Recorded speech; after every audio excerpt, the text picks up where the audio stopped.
मथुरा की बात। मथुरा के पास में किसी गांव से दो बहनें आती, एक का नाम चंपा, एक का नाम चंचला।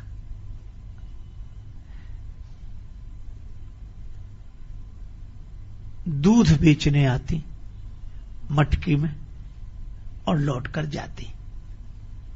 यमुना जी किनारे दोपहर को बैठकर घर से लाई हुई बासी दाल रोटी खाती, फिर घर चली जाती। रोज का नियम था। एक दिन दोनों भोजन कर रही थीं तो चंपा ने कहा, बहन चंचला, हां चंपा, भगवान होते हैं, और होते हैं तो कहां होते हैं। अब ये बिना पढ़ी लिखी दोनों देवियां हैं। तो चंचला बोली, हां भगवान तो होते हैं। कहां? संतों के पास। उन्हीं की कृपा से दर्शन होता है। तो भगवान कैसे होते हैं? वही जिनकी संत पूजा करते हैं, आरती करते हैं, प्रणाम करते हैं, अगरबत्ती लगाते हैं, हाथ जोड़ते, वही होते हैं। अच्छा, तो कभी संत कृपा करें तो भगवान का दर्शन हो। दोनों भाव विह्वल हो गई, आंखों में आंसू आ गए। भगवान की लीला, यमुना जी का किनारा, ब्रज क्षेत्र, एक महात्मा उधर से आए और जो संत को देखा तो चंपा बोली, आज संत तो मिल गए। चंचला बोली, तो कोई भगवान का दर्शन कराने थोड़े ही आए, चलो आज संत मिले हैं, किसी दिन भगवंत मिलेंगे। पर संत तो दोपहरी का समय वहीं आए, अपना झोली रखा, सामान सब रख दिया, गमछा लपेटा, कमंडल में जल लिया, शौच को चले गए। चंपा ने कहा कि बहन, महात्मा की झोली तो यहीं रखी है, भगवान होंगे तो झोली में ही तो होंगे। जब तक संत आए तब तक हम लोग दर्शन कर लें, अगर महात्मा आ गए तो उन्हें कोई चिंता की बात नहीं, मैं देखती रहूंगी।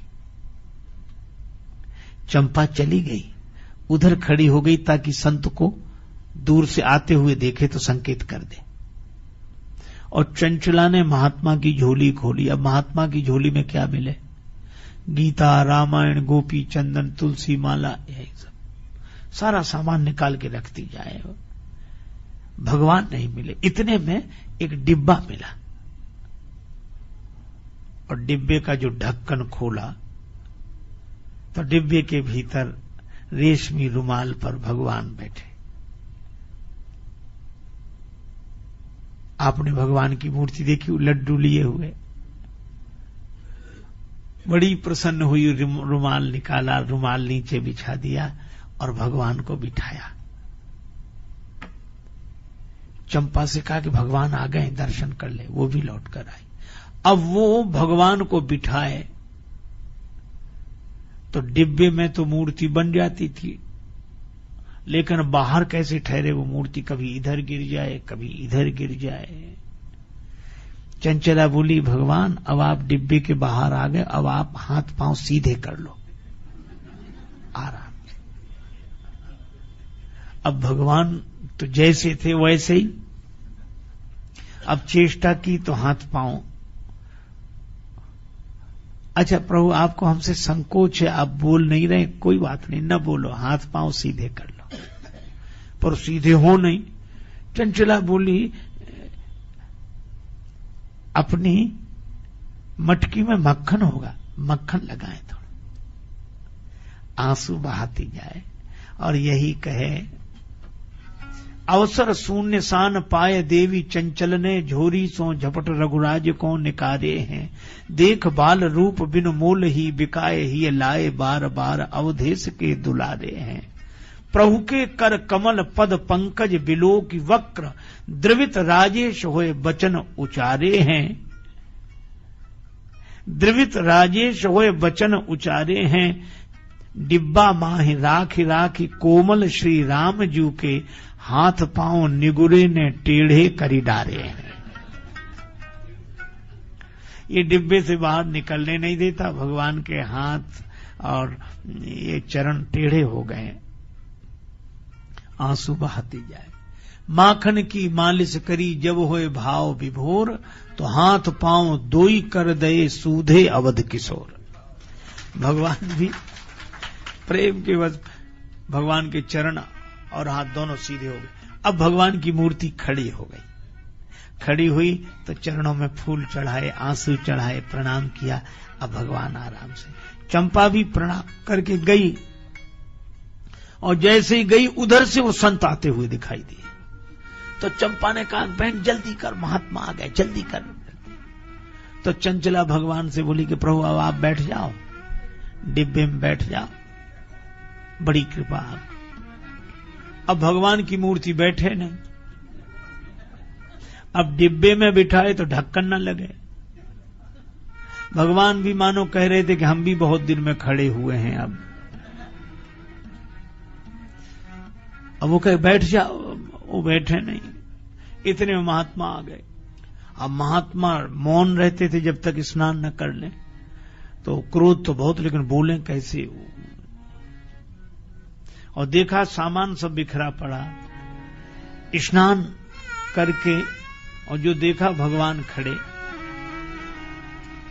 तो जैसे ही संत ने दंडवत किया तो संत का हाथ लगते ही भगवान फिर सिकुड़कर वैसे ही हो गए।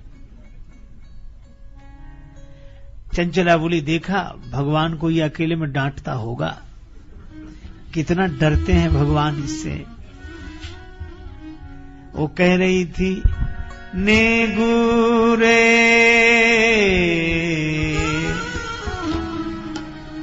नेगुरे नेगुरे नेगुरे नेगुरे, तोहे दया नहीं आई। नेगुरे तोहे दया नहीं आई।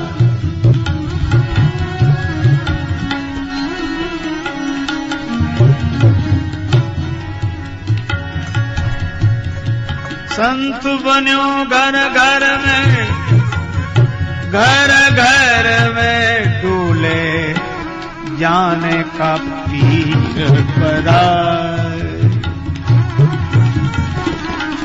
तोहे दया नहीं आए।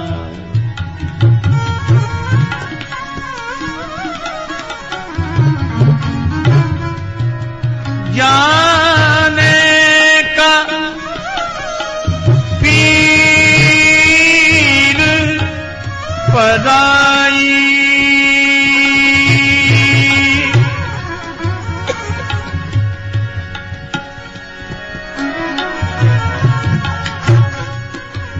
पीर पराई, तोहे तोहे तोहे दया नहीं आ। तोहे दया नहीं आ।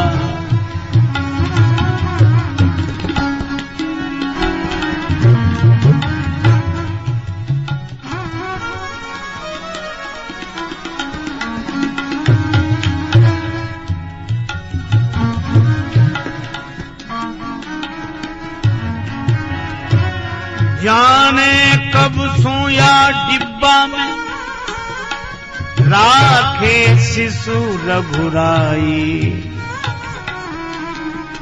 अंग अंग किए भद्र बावरे, साधु बन्यो आत्ताय। तोहे दया नहीं आए। दया नहीं आए। दया नहीं आए। संत आंसू बहा रहे थे कि हमें भगवान का दर्शन हुआ। झोली में लेकर चल दिए, रोते जा रहे थे अकेले में। त्यागी परिवार इति दिन वेश विराग में कूदे भये। प्राण उदान बयान को कोमल कंठ में रूंधे भये। तीर्थ और मठ मंदिर में ध्यान धरे दृग मूंदे भये, और मोह टेढ़े ही राम ललाजू रहे, अबला अनजान पे सूधे भये। हमारे लिए भगवान टेढ़े ही रहे और इन अबलाओं के कारण सीधे हो गए। भगवान ने कहा कि संत,